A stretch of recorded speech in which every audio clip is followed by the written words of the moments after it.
नमस्ते, मी शैलाज किचनमध्ये आपलं स्वागत आहे।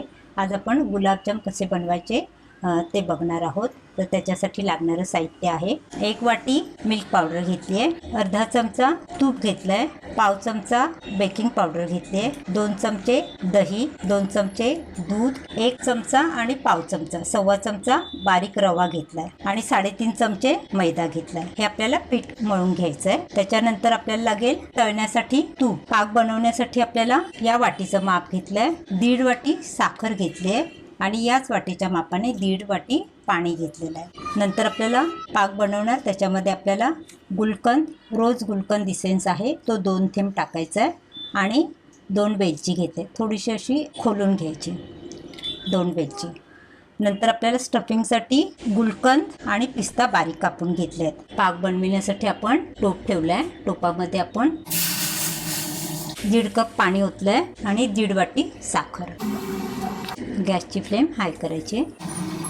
आता साखर विरघळली की नंतर बोटाने आपल्याला बघायचं आहे, मधासारखा चिकट लागला हाताला की गॅस आपल्याला बंद करायचा, म्हणजे आपला पाक तयार झाला असं समजायचं। साखर विरघळली की नंतर आपण वेलची आणि हे गुलकंद इसेन्स टाकूया। आपला पाक तयार झाला आहे। आता आपण पाकामध्ये 3-4 केशरच्या काड्या टाकूया, पाव चमचा लिंबाचा रस घेतलाय ते टाकायचं। पाकामध्ये आपण 3-4 केशरच्या काड्या टाकल्या आहेत, नंतर पाव चमचा आपण लिंबाचा रस टाकलाय, 2 हिरवी वेलची आणि हा इसेन्स आहे रोज आणि गुलकंद, तो आपल्याला 2 थेंब टाकायचा आहे फक्त। आता पाक तयार झाला आहे, कसं ओळखायचं ते दाखवते, ते सांगते तुम्हाला। असं चमच्यामध्ये असं हे करून बघायचं, चिकट लागला मधासारखा की गॅस आपल्याला बंद करायचा। आता आपण गॅस बंद करूया आणि पाक झाकून ठेवूया। आता आपण गुलाबजाम करण्यासाठी पीठ मळून घेऊया। मिल्क पावडर, मैदा, बारीक रवा, बेकिंग पावडर हे पहिल्यांदा सुकं मिक्स करून घेऊया। 2 चमचे दूध, 2 चमचे दही,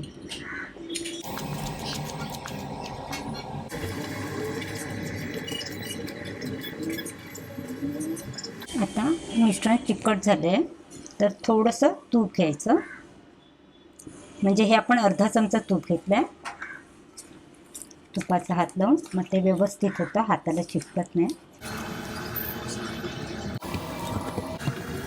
हे बघा, मगाशी मिश्रण पातळ झालं होतं ना, आपण तुपाचा हात लावल्यावर एकदम सॉफ्ट झालंय बघा। आता आपण गोळे करून घेऊया। हे बघा, आपलं पीठ छान नरम एकदम सॉफ्ट मळून झालं आहे। आता छोटे गोळे घ्यायचे, असं तळहातावर गोल करायचं, अशा पद्धतीचे गोळे करून घ्यायचे गुलाबजामचे। आता तुम्हाला समजा स्टफिंग भरायचं असेल तर थोडासा मोठा घ्यायचा, असंही करायचं, थोडंसं वाटीसारखं। इथे मी गुलकंद आणि पिस्ताचे काप घेतले, म्हणजे बारीक कापून घेतलं, थोडंसं एकदम थोडं असं गुलकंद घ्यायचं, नंतर थोडे पिस्ताचे काप आणि व्यवस्थित पॅक करायचं। हे बघा, असा गोळा करून घ्यायचा। नंतर तुम्हाला जर लांबट करायचे असतील तेव्हा पण तसंच करायचं।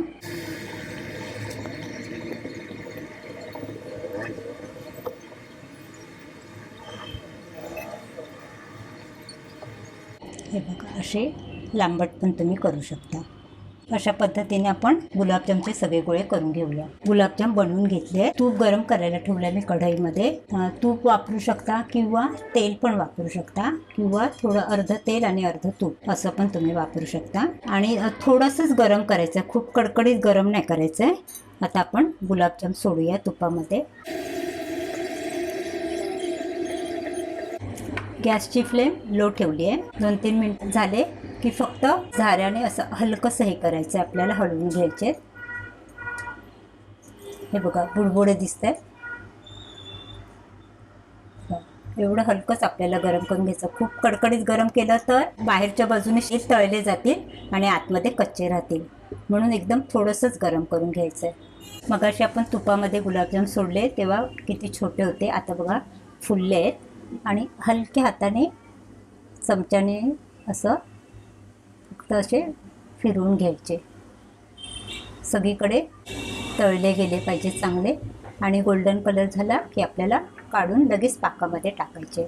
आणि पाक गरम असायला हवा. समजा थंड झाला असेल ना तर थोडासा गरम करून घ्यायचा आणि नंतर गुलाबजाम पाकामध्ये सोडायचे, नाहीतर मग ते व्यवस्थित मुरले जात नाही. सगळीकडे छान गोल्डन कलर झाला की आपण काढून घेऊया. बघा आता छान फुलत आहेत. हे बघा आपले गुलाबजाम तळून झाले, छान सगळ्या बाजूने मस्त तळले गेले. आता आपण काढून घेऊया आणि लगेच पाकात टाकूया. हे बघा पाक गरमच आहे, लगेच आपल्याला पाकामध्ये सोडायचे आणि झाकण ठेवून द्यायचं. गुलाबजाम आपण पाकात टाकले. आता हे 2 तास आपल्याला पाकामध्ये मुरत ठेवायचं. थोडंसं चमच्याने असं ढवळून घ्यायचे, म्हणजे मग सगळीकडे व्यवस्थित ते पाकामध्ये मुरतील. आता आपल्याला झाकण लावून 2 तास ठेवायचं. आपले गुलाबजाम तयार आहेत. 4 तास आपण पाकामध्ये ठेवले होते. आता मी तुम्हाला एक कापून दाखवते किती छान आतपर्यंत मुरला आहे पाक. हे बघा एकदम सॉफ्ट झालेत. हे बघा सहज कापलं जातं आणि आतमध्ये पण बघू शकतो किती छान मुरलं आहे. बघा पाक एकदम शेवटपर्यंत सुंदर मुरला आहे आणि एकदम छान सॉफ्ट झाले आहेत. ही जी मी पद्धत सांगितली आहे त्या पद्धतीने तुम्ही करून बघा. खूप छान होतात गुलाबजाम, तुम्हाला आवडतील. आणि माझी ही गुलाबजामची रेसिपी तुम्हाला आवडली तर लाईक करा, शेअर करा, सबस्क्राईब करा आणि बेल आयकन दाबायला विसरू नका. पुन्हा भेटूया अशाच एका नवीन रेसिपीसोबत. थँक्यू.